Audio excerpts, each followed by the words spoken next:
Hi and welcome to tonight's very special edition of Finding Answers.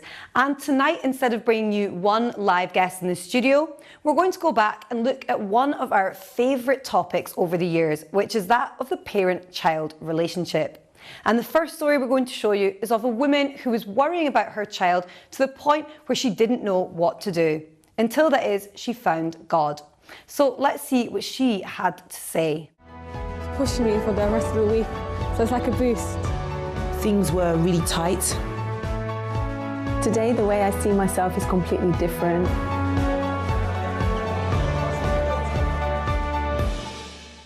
Hi, welcome back to Finding Answers. Tonight's topic is the prayer of a mother. My guest is joining me right now. Her name is Sandrine Kabongo. Welcome to the program, Sandrine. Thank you. Now, you have a daughter. Yeah. How old is she now? She's 9. 9 years old. Yeah. But things actually weren't so good before, right? No. Tell us, how were things before actually things started to go wrong? Well, at home, it started at home because of me and my husband. We used to argue a lot. And we didn't see that was affecting her. We were just trying to solve our problem and ignoring her in some way. We didn't want to ignore her, but it happened. You know, it's very common with parents. They never think of the effect that arguments and fights and stuff have in the house with the children. Yeah. So you're in your own world fighting, and your child is in the room, sitting there watching, or in the bedroom listening to what's going on, right? Yeah. So that did have an effect on your child? That did have effect on her behavior. In school, when she goes to school, she'll be fighting and biting and kicking. She used to be really angry. And the teacher, every time I go to pick her up from school, the teacher say, "Oh, her behavior is so bad. It's just getting worse. It's getting worse." And I remember taking her home and just trying to find out why she was behaving like that. But then she couldn't open up. Didn't it click that it could have been because of, the arguments at home? Literally, I was blinded. I didn't see that was affecting her. I didn't see. I'll hear people talking about it, like, in general, people say, having an argument is bad for the kids, but it was happening to my house, but I didn't have control of it. I didn't know it was affecting her. So tell us, try to imagine when the teacher calls you and says, "We'd like you to come in and have a word with us about your daughter. Yeah. She's biting other kids." Yeah. And that never happened before. No. And now all of a sudden she's behaving, she's fighting back. Yeah. How did that make you feel going in and the teacher telling you what's happening? I was so disappointed, though she was little, but I was so disappointed, and I was instead of me thinking that, maybe this is happening because of what is been happening between me and my husband, I just put the anger on her, like, you shouldn't do this way, you shouldn't speak this way, you shouldn't hit the teacher, because she used to hit the teacher as well. Yeah, so I said, you shouldn't do that, that's wrong. How old was she when she was doing that? She was around, she started very early, around, I think she was 4. 4 years old? Yeah. Okay. 4. So you see that someone as young as 4, it has an effect on them. And would she show signs of biting or hitting or arguing back at home, or was it just she didn't school? At home, because she's alone and I don't have other children. But when my friends comes around home, she'll fight with the kids, so I'll see the behavior, what the teacher used to speak about. So then I couldn't help her. I don't know, I didn't know how to help her. But I used to put the anger on her, like really shout at her, and she would be really scared. But it got worse, that I was so stressed. Like, every time I take her to school, I'm expecting that when I pick her up, they'll tell me that she behaved bad, she did this. So every time I go to school, my face used to be down. I'm like, yes. It even had effects on you? Yes, it did. Did you try any kind of professional help? You've got child counselors, you've got activities or things like that your child could do. Did you kind of think that would help her at all? No, it didn't even cross my mind. I didn't even think that anybody would help. I thought I'm in control, I can help her, but then I couldn't help her. How was her father towards this? Did you kind of sit down and discuss her behavior, or were you too busy kind of arguing? Yeah, at that moment, like, he would do his things, I'll do my thing. We didn't even spoke about it. Sometimes we come I pick her from school, then we talk about, she's behaving bad, what's going on? And we talk about it, but we didn't know how to help her or help us to help her. Yeah. We have a picture of your daughter, I think in a karate uniform? Yeah. What was all that about? Yeah, her father was thinking that we should try, he came out with the idea. I don't know, he came home one day, he was like, oh, we should try karate, maybe it will work. And then so he started taking her to the karate lessons, and her behavior kind of... So how old was she here in this picture? She was around 4 or 5. 4 or 5 years old? Yeah. So the father was thinking, if she does karate, there may be some discipline or something like that would help her? Yeah, he thought that because they teach discipline there, so she will learn from there, and then when she goes to school, everything will be, she'll think about what she has learned. And martial arts, there is that discipline, it's exercise, it's discipline, it's interacting with other kids, right? Yeah. But did that help at all? No, it did not help. It did not help. Did it make things worse, or was it just the same? She was the same. Still fighting, still screaming in class. She'll just she'll be sitting down, and then she'll just run around and start screaming. And then the teacher didn't understand why. And the teacher literally spoke to me that, is there something going home? Like, something's going on home. Like, so the teacher actually came and spoke to you instead? But I said nothing because I was hiding. I couldn't speak to them. So I just said, no, nothing. But did you actually look for help yourselves, or did you kind of keep it? The problems that you were going through, did you just keep it to yourself? Yeah, I was keeping it to myself because I was like, she's a child, she's growing up, so yeah, she'll go past this time. That's what I was thinking, she'll go past, but obviously we know it starts from when they're little, when they're young, so they'll go up fine. But if you don't stop it there, it just... it gets out of control. Yeah. How long was she misbehaving like this? And did it get any worse at all? Yeah, it got really worse because the hitting and the anger go even deeper because she'll really get angry. The teacher didn't used to understand why she'll get that angry. If someone says something to her, she'll just switch. I used to be like that. So when they told me after, so I was thinking, oh, I used to do that. Maybe she's sorry for me. But then I couldn't help her at the same time. Right. So the same way that your daughter behaved, you used to go through the same thing? Yeah. As a young child as well? Not as a young child, but at home with my partner, I used to behave like that. I would scream in the house, I would be angry. Right. Sometimes I didn't know I was that angry, but then my husband tell me, did you know how angry you go? Right. There's no point of you getting angry like that, but I didn't see it. I had many problems growing up because my mum had me at a very young age, and like my dad, he was never part of my life.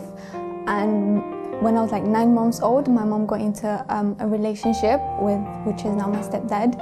And moving here to London, me and my stepdad didn't get along.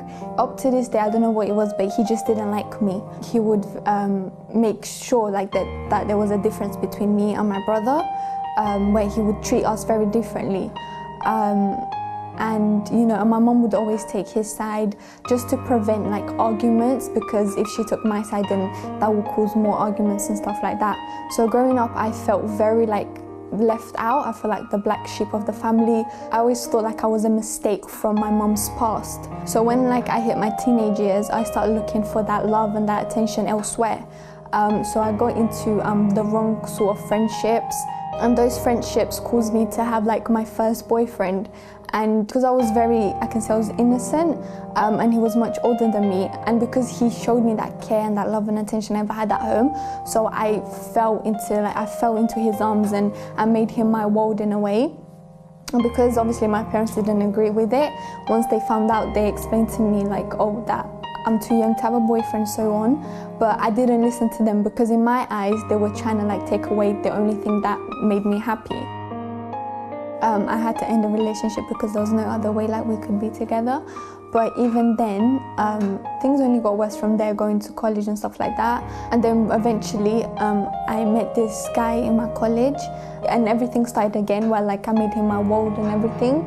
And it got to a point where I literally left everything I knew, like family, friends, my home, to live with him. And those 3 months were literally like the worst 3 months of my life. I wasn't happy with my life and I wasn't happy with myself. And what made worse was that he made me feel worse because he wouldn't treat me right, and he just wasn't like a very nice person towards me.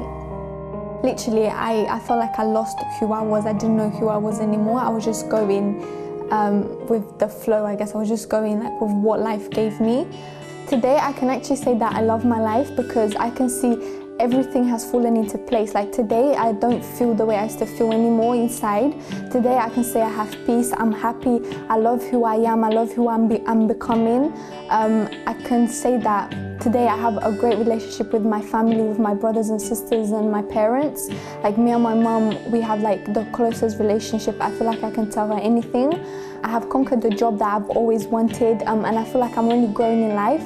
I'm 19 years old, but I feel like my life is coming into place and I'm like fighting for what I want, and I feel like I can achieve anything because of the positivity that I have inside and just the fact that I'm happy and I know I'm a strong person.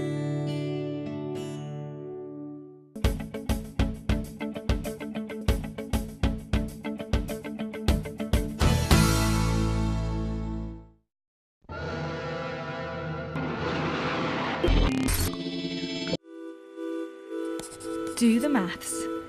Changing your life is not as simple as changing your hairstyle, your shirt, or rearranging the furniture in your living room. You're talking about years of deep-rooted habits, behaviours and problems that are not going to change overnight.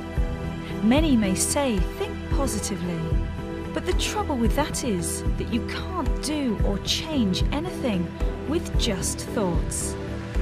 But add action into the equation and the outcome can be different. Let's do the maths.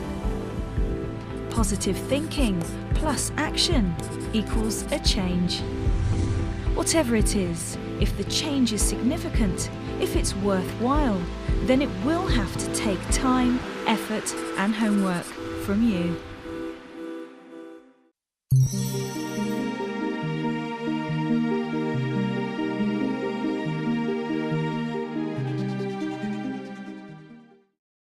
Hi, I'm Chrissy B, and my show is all about improving your mental health and being happy. Join me every Monday, Wednesday and Friday at 10 p.m. on my channel Sky 203. Visit chrissybshow.tv for more information and subscribe to our YouTube channel Chrissy B Show. You can also follow us on Twitter and Instagram at Chrissy B Show and on our Facebook page, The Chrissy B Show.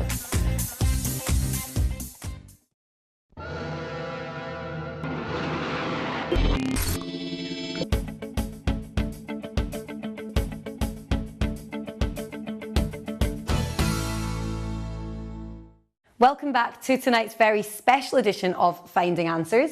And if you've just tuned in, tonight we are looking at the parent-child relationship. So maybe you yourself at home are a parent and you're going through those horrible teenage years, you're arguing all the time, you're fighting, and you don't know what to do. Well, this episode is for you. And before the break there, we saw one woman who was struggling with a troublesome child in their teenage years, and she didn't know what to do. She'd reached her wit's end. She wasn't sure where this was going to go. But through faith, she managed to turn this around. So we're going to go and look at the rest of her story in just a second. But before we go there, I want to take you back to some of our favourite street interviews on this topic.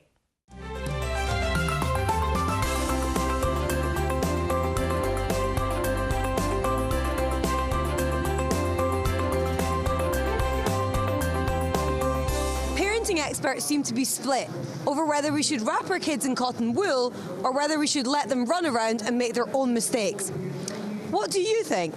I'm here on the streets of London to find out. As a parent, is it better to be overprotective or to let the children make their own mistakes? I think there has to be a balance. I don't know if there should be one over the other.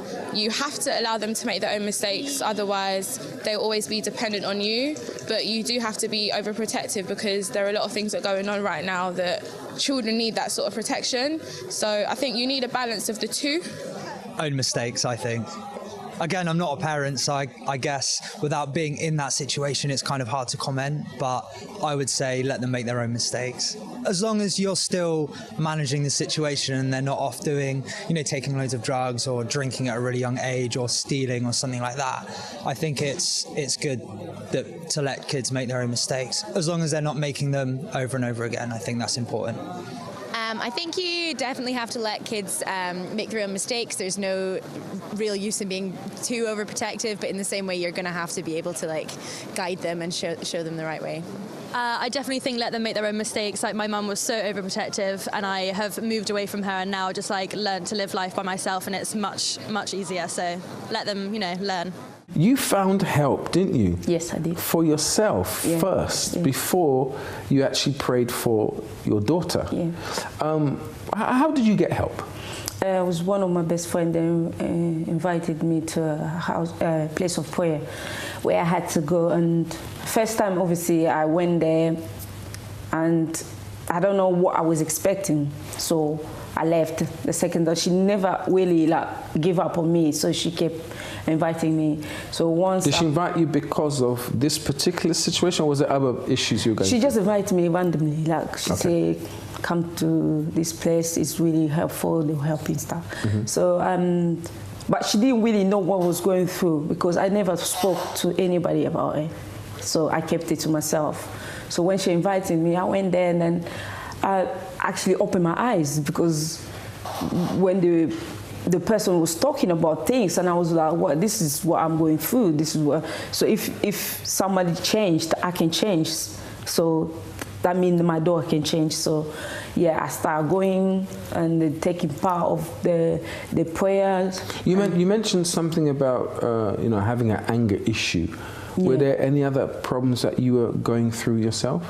Yeah, anger issue was what was the biggest one. I used to have a temper. It wasn't only anger, I used to have temper. And when it happens, I lose control of myself. I'll be very angry. And my daughter used to say she used to be scared because when I get angry, I could see on her face she used to be really scared. Yeah. But then I didn't even care. Mm-hmm. At that moment, I just didn't care. Tell us then, how did you see a change in you and your anger and temper problems? Was it by going to the prayers meetings and whatever they asked me to do, I put it in practice, and I'll pray for my daughter. I used to pray for her every day, when she wakes up, she goes to bed, when she's going to school, I'll pray for her. Before we leave the house, I'll pray. Say, God, please help my daughter to be fine today. Let her behave.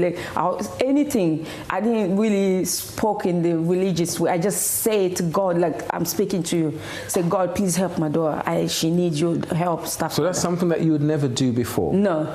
Because before I used to think praying, you have to be really, speaking well, you can't, So obviously you spoke to someone in the place that you were going. Yeah. And did they advise you to pray for your daughter?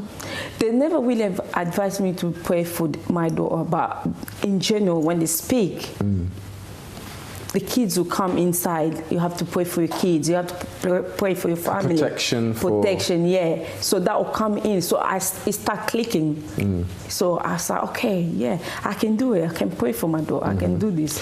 And especially nowadays, right? Because the children are involved in lots of terrible things.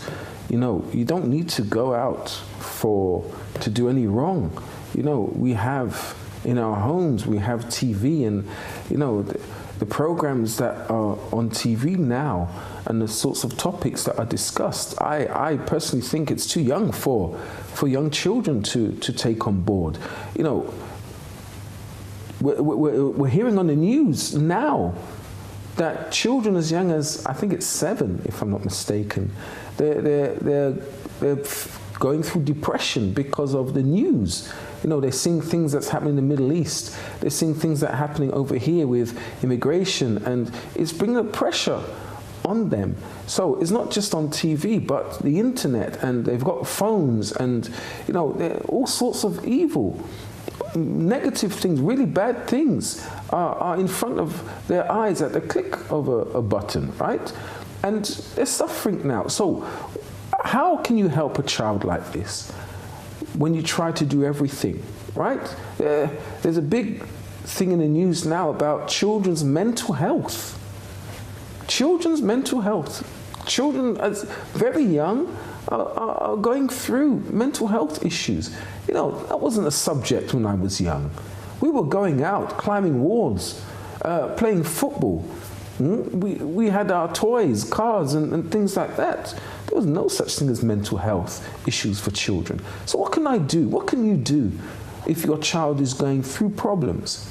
The answer is prayer. And that's what you learned, Sandrine. Yeah. And when you started praying for your daughter, how soon did you see a change? It happened, actually, when it happened, I didn't even realize it happened. And then I noticed in a week, I was like, oh, I haven't got anything. Within a week? Yeah. They didn't tell me. I asked the teacher, how was she? Oh, she was fine, she was good. She behaved so well. I was so shocked at that moment when she was speaking to me. So she wasn't fighting or biting or anything like that? No. And this was something that was done on a daily basis? Yeah. There's always something? Every day, almost every day.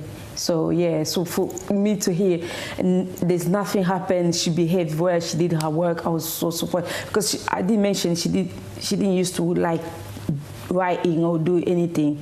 They'll ask her to write or to write. She didn't want to do anything. She just want to scream or do whatever she wants. But then they told me that she was writing down. She was writing her notes. She gained really how do you call it, reward.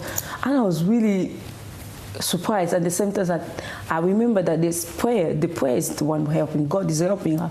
So I start praying even more. And putting her into like a chain of prayers and pray for her and pray for my whole family at the same time and see change. Yeah. And what were the comments of the teachers? Yeah, the comments, actually recently I went to a parent evening, and then the teacher was saying she's amazing. That's what she was. She's amazing. That's what the words. Amazing. Yeah, that's the word. I was like, really? She said she's amazing. She's getting reward every week.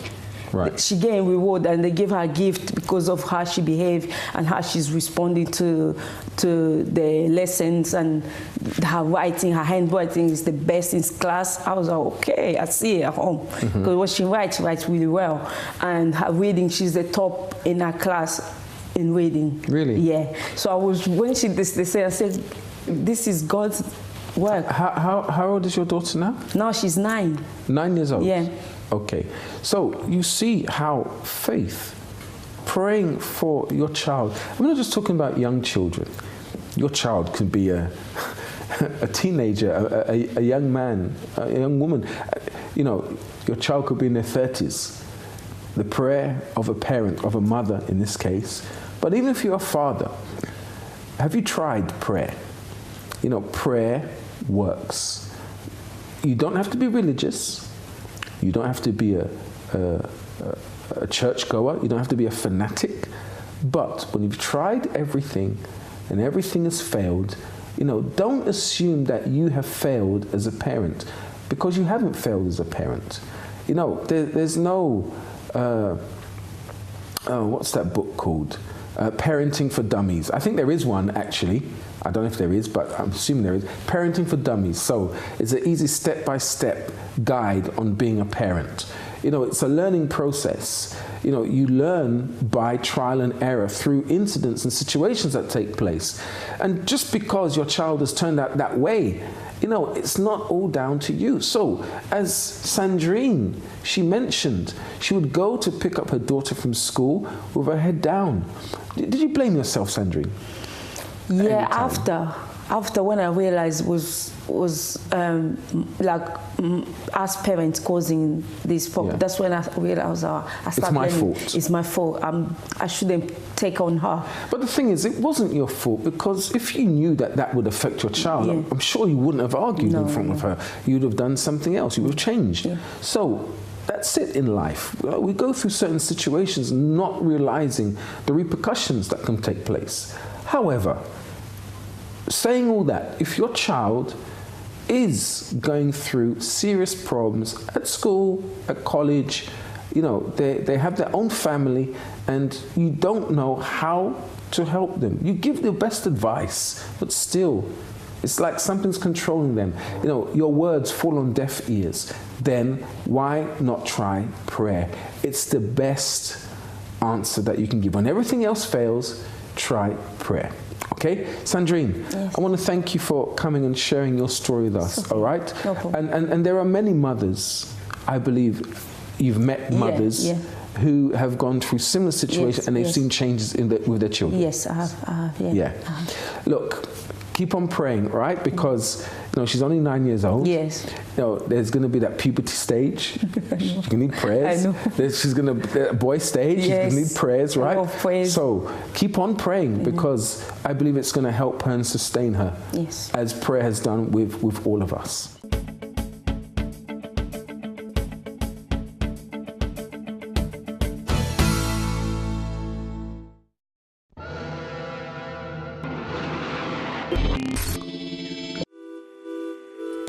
Do the maths. Changing your life is not as simple as changing your hairstyle, your shirt, or rearranging the furniture in your living room. You're talking about years of deep-rooted habits, behaviours and problems that are not going to change overnight. Many may say, think positively, but the trouble with that is that you can't do or change anything with just thoughts. But add action into the equation and the outcome can be different. Let's do the maths. Positive thinking plus action equals a change. Whatever it is, if the change is significant, if it's worthwhile, then it will have to take time, effort and homework from you.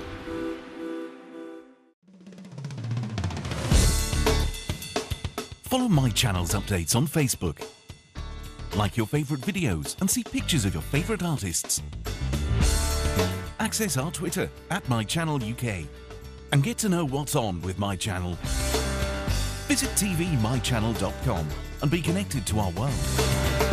My Channel, a whole new world of entertainment.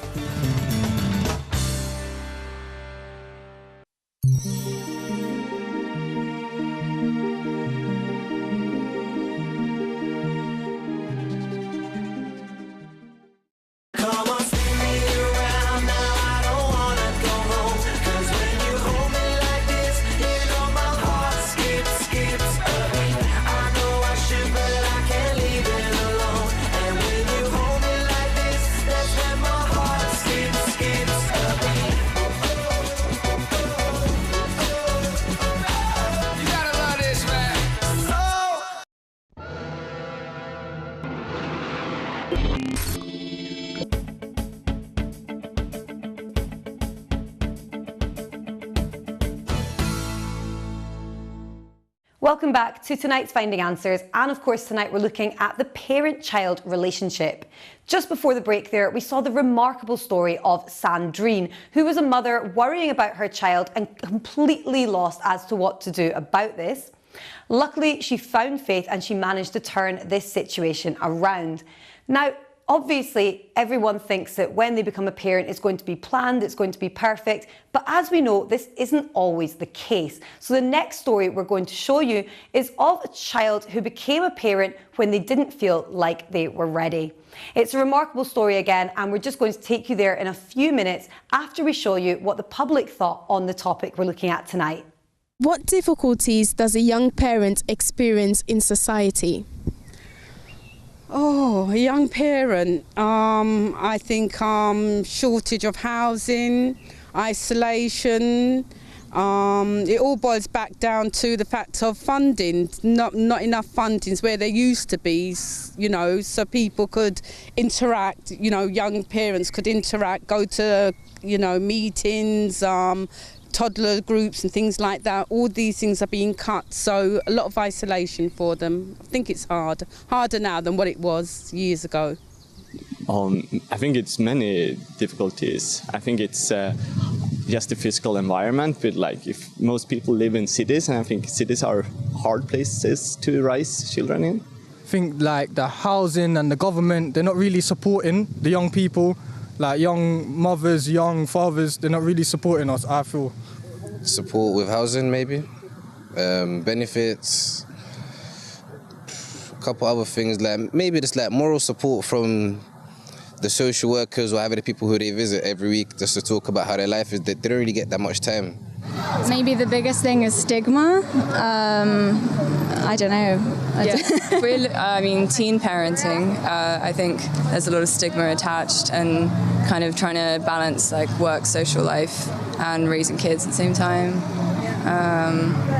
Yeah, I guess as a woman as well, like re-entering the workplace, it's quite difficult usually. And for men, like getting paternity leave is also apparently quite hard. And if there's like a gap in education or whatever, then the opportunities that they might have in careers afterwards might be limited and stuff like that. So, yeah, don't know. Pushing me for the rest of the week, so it's like a boost. Things were really tight. Today, the way I see myself is completely different.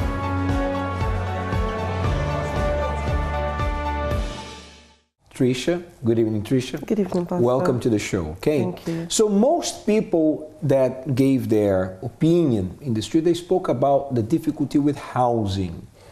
I wouldn't say that's not an issue. That is, but you had your first child at the age of 17. 17 years old. Yes. Was housing your worst difficulty? No, it wasn't, Pastor. It was. I think it's just the emotional bit of finding yourself pregnant at a young age.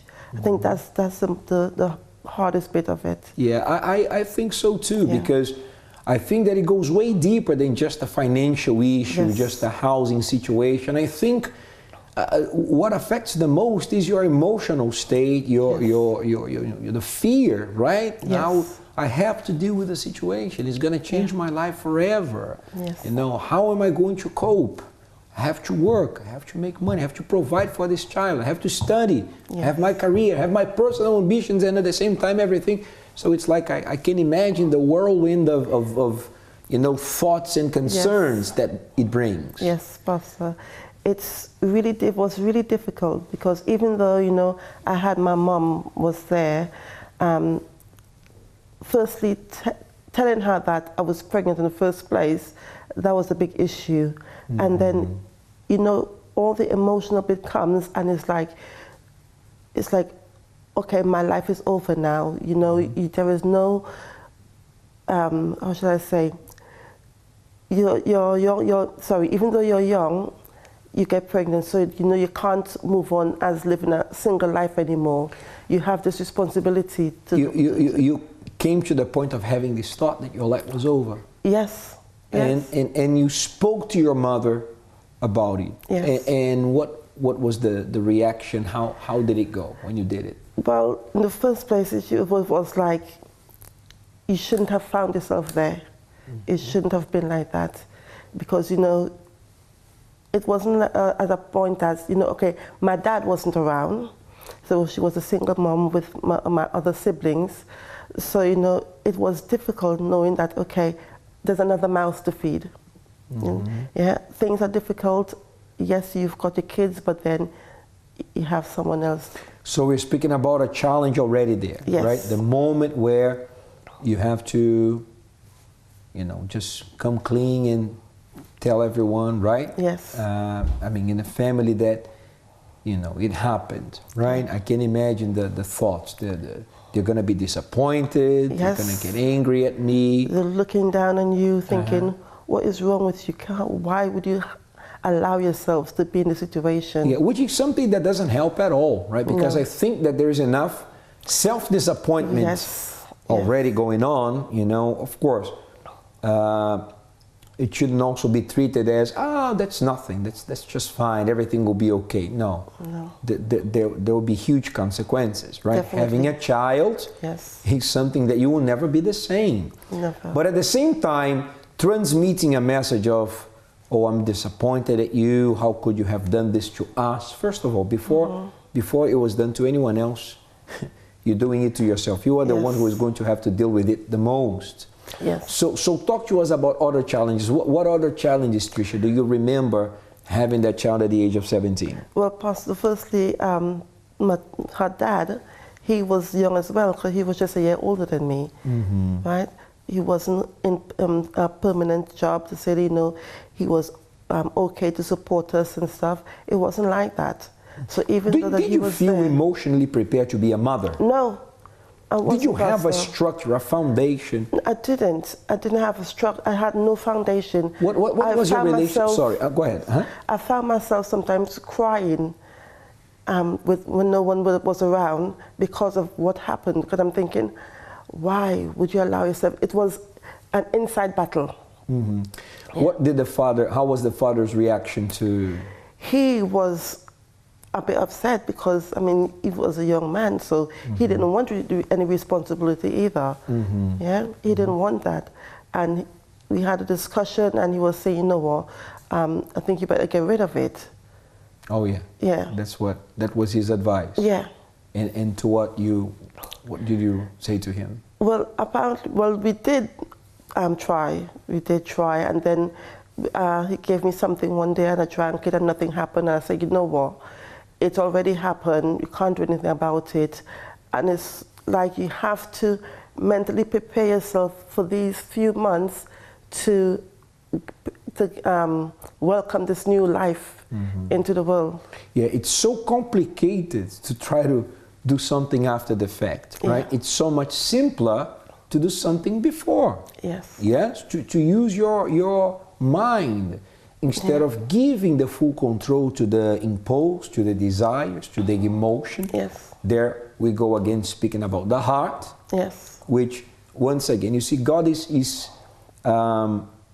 His instructions are so healthy, in my opinion, in every aspect, because He's the creator of sex.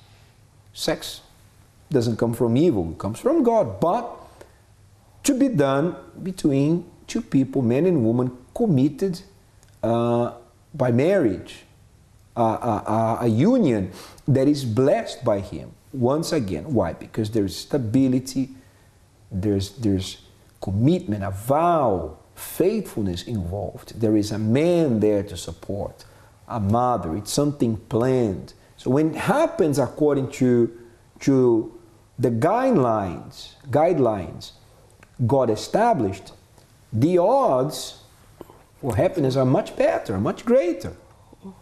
Then again, God doesn't obligate anyone. He gave you and I and all of us free will. He just points out, this is the way. Follow it, you'll find life. Actually, there is a scripture that it says, I place before you life and death. So He doesn't choose the path that you're going to take, it's your call. But in your case, you were young, you went in that moment, you didn't think about the consequences. Later on, try to have an abortion, which is something, traumatic, something way more difficult to deal with. And in your case, you were 17. Yes. But Tricia, we know that we have now 13. 14. It's not a big of a difference, but still a difference. It's like a child. She stopped wearing diapers yesterday, and is going to now have to change the diapers of a baby. My question is, what conditions are there for this child to grow? With stability. What experience? What can the child pass on to the child? There is no experience passed that you can pass on, because I was 17, still a few years older, and it was very difficult for me as a teenage mother to maintain a child, to be there, because this is something that you have to deal with 24 hours per day. During the night, you're sleeping, the child wakes up, you got to be up, you have to do whatever, you have to be feeding the child is sick, crying. You have to think, okay, you fed it, you've changed it, and you don't know what's going on because it's crying, and you don't know what is the reason. So you have to be there. So it plays on you emotionally as well.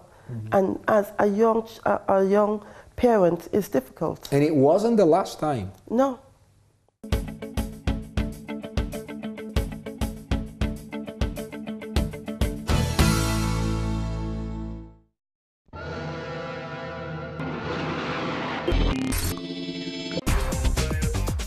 Where DKW a different kind of woman. So I want to find out if you might have dyslexia. My memory's not too good today.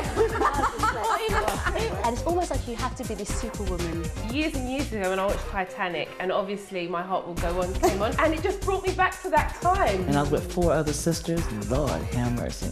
So you know how they were. You're not gonna go over there and say nothing. Come on, a little closer now, and let me know that you're mine. Woo! It's going to be your turn to do your macaroons. No competition. We're here at Britain's Top Designer 2015.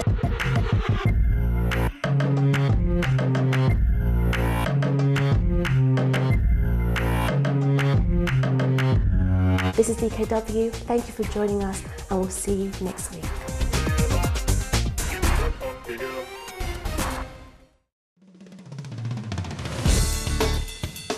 Follow my channel's updates on Facebook. Like your favourite videos and see pictures of your favourite artists. Access our Twitter @MyChannelUK and get to know what's on with My Channel.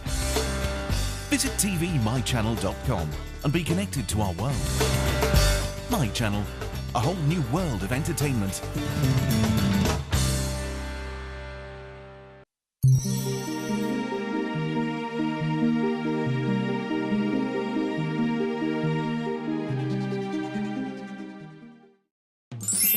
If I tell you a story and you like that story, what kind of story is it? It's a comedy. No. Manchester United. I'm a pro. Although I'm Chelsea. Love talk, time to communicate. Okay. Say that word, but differently. It's time to communicate. Right, so we are in a relationship. What were you doing? You're not supposed to tell me the word. We are in a marriage. Yes. Okay. And we are very serious about it. So what does that say? A serious marriage. No. It has to do with your brain. Intelligence. What? Intelligent love. Yes. See, I'm getting good at this. Love Talk on My Channel, Sky 203, every Saturday, 3 p.m.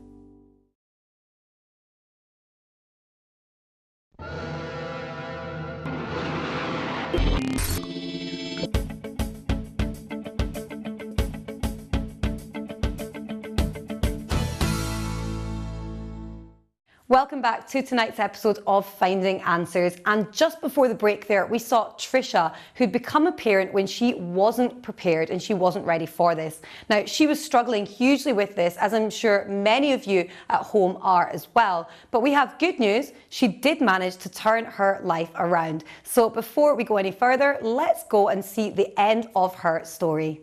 So Tricia, you had the first daughter at the age of 17. Yes. And it was already very difficult, but you had another one. Yes, Pastor. How old were you when the second one was born? 19 at that time. 19. Yes. So wasn't the first experience hard enough? It was, Pastor. Why didn't you learn the lesson? I really don't know. I think, you know what, Pastor, you know when you put emotions into things, you know at that time you're not using intelligence, you're not using faith, you're just using emotions, and you just like go with the flow of things. And it happened again for the second time. And even though it was hard, it was still a bit easier than the first one. Yeah, because you had the previous experience, but still very hard. Was it the same father? Yes, it was. The same.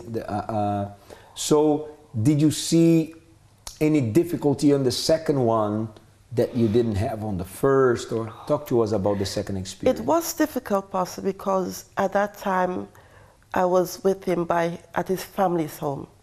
So it wasn't as if, you know, we had our own and everything. It was at his family's home, and even though they were lovely, but then you still want that place of your own, to do your own thing. And that was a difficult part as well. Yeah, because, but I imagine, Tricia, how sometimes, and we see that a lot, we see that, you know, happening a lot, when younger girls, I can say, even younger than 19 or 17, are having 1, 2, and even 3 from different guys, and they're not around, and they're not finding support. At least you had the support, right? Of he was there, was the same person, but many don't, and evidently it's an even worse case. But I wanted to find out, you said it was about the heart, right? It's very, I believe that one of the main things that you learned when you started to learn about faith is that you cannot operate by emotions. Definitely, Pastor. Right. I realized that through emotions, but then you don't really see it, but after, you know, you come to realize through emotion, it causes you to make a lot of mistakes that when you think back, you're thinking, why? Why didn't I have this sense before? Why didn't I have this intelligence before? Why didn't I know about this before? Because then you know, okay, things would have been so much different. Yeah. Yeah, you know, Tricia, emotions are important, right? God didn't create us robots, you know, devoid of emotions. But when it comes to serious choices we make, we can't let these choices be taken just with emotions alone. And unfortunately, in many choices, especially when it comes to relationships, love life, we tend to give full control to the emotions because we want it to work so badly. Right? We want to succeed. We want to believe so much that we'll be happy that it's like we become, in a certain way, our emotions, they work like alcohol. We become drunk. Right? Because when you're drunk, you're not fully conscious, you know, you're not responsible enough to be making decisions such as to drive, or you're not yourself, right? To be honest. And this is one thing, one wonderful thing about faith, because it brings balance. You use your mind, right? It's like, well, since we're talking about children, it's like children. Children are wonderful. They are a blessing. But would you, viewer, call your 3-year-old, your 4-year-old and say, listen, I'm thinking about making an investment and I would need to borrow some money from the bank, maybe, I don't know, 15,000 pounds. What do you think I should do? Would you do that? Is your child able to give you financial advice? Right? Listen, should we rent or should we get a loan and start paying mortgage? A child doesn't know anything about that, right? So it's the same when it comes to important decisions. Why don't we consult with our children when it comes to these important decisions? Because basically our children are 100% emotional. It's true. Right? It's written that, once again, I have to go back to the instructions of God on the matter, where he says the heart is deceitful above all things. Tricia, you know, and you, viewer, we make no mistake. This terrible news we hear every day about murders, you know, love affairs that started with a kiss and ended with a bullet, violence and corruption, all these have the same culprit, the human heart. Emotions. So, once again, am I saying that we have to live as a robot and just sever, you know, the emotional aspect? And no, but evidently someone is in control of your life. There's only two. possible options. Either is your mind or your heart. Can't, just like a car, it only has one steering wheel. Either you are driving or you are riding. You can't, there can be two drivers, right? In the same way, there's one driver for your life. Who is driving your life right now? Are you letting your heart decide? Are you emotional? Are you acting first and then thinking about the consequences later? You are going to have one headache after another. What feels very good now, very sweet, in a matter of maybe days, weeks the most, will be very bitter. So faith is what enables, empowers a person to put the mind in control. Even, Tricia, let's say even Christians, there's a lot of them who are not really connecting with God because they are so emotional. Yes. You know, they are not using intelligent faith, they are believing everything with you. And if there is something about Jesus I never heard him say is, how do you feel? Never. I see him asking people, do you believe? Yes. Let it be done according to what you believe. Yeah. Not what you feel. How was it that you found support and strength and faith to cope with this? A 19-year-old with 2 children. Well, Pastor, firstly, it wasn't easy. It was really difficult. But you know what? I have to say, thank God, you know, that I found faith, found God, and you know what? I learned to think, not with feelings or emotions, but intelligence. And with intelligence, it's like you've got a new mind, and you see things differently when you're using intelligent faith. It will make you have proper, wise decisions to do things, to get things done, and for your life to be so much different than when you use emotions. Because you didn't only use that regarding love life. We can apply it to any aspect. Any aspect, Pastor. Right? Yeah. Talk to us about your life today. Oh, my life today is, I can say, a blessing. I don't depend on emotions at all, Pastor. That's one thing I learned.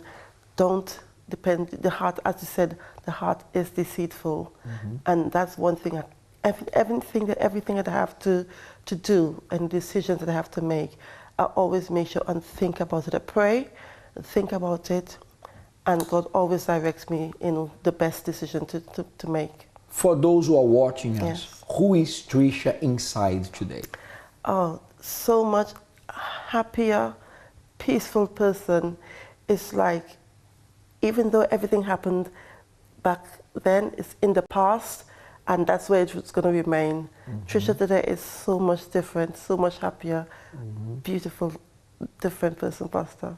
Couldn't have asked for better. You don't depend on a relationship to feel accepted or anything? No. I don't depend on relationships. I don't depend on anyone to make me happy. So what do you rely on? My faith in God. That's the best and most powerful thing ever. My faith in God, and He is the joy of my life. And I remember, because I know you for about 2 years, right? I have accompanied somewhat of your spiritual growth, that you also have had an experience with the Spirit of God. Yes. Right? Yes, Pastor. The Spirit of God is in you. Yes. And it's a completely different situation, isn't it? Completely different, Pastor. Can you talk to us, just because we have a minute before the next break, what are some of the clear changes that you see in your life from like before having God's Spirit and after? A clear mind to make proper decisions, to be happy, to be peaceful within myself. As I said, I don't depend on anyone to make me happy, and I know that, you know what, if I want to do something, I just trust in my faith, trust in God, and go for it. I don't depend on anyone to do anything for me. I just go with my faith, and it's accomplished. So we just saw the incredible story there from Tricia, and I hope it's inspired you at home to seek the help that you need as well. Now, we're always here to listen. If you want to give us a call, you can call us on 0207 686 6300. You can also send us an email at help@findinganswers.tv, or you can get in touch with us through social media. So the social media details should be on your screen right now. You can look us up on Facebook if you search Finding Answers. You can also look us up on Instagram at Finding Answers, or if you want to look up any old episodes, do look us up on YouTube. If you search in the little search bar at the top, Finding Answers. And I'm afraid we are coming to the end of tonight's show on the parent-child relationship. But like I said, hopefully these stories have inspired you and have given you hope that even if you're going through a rocky time, things will get better. So until the next time, have a good night. We'll see you then.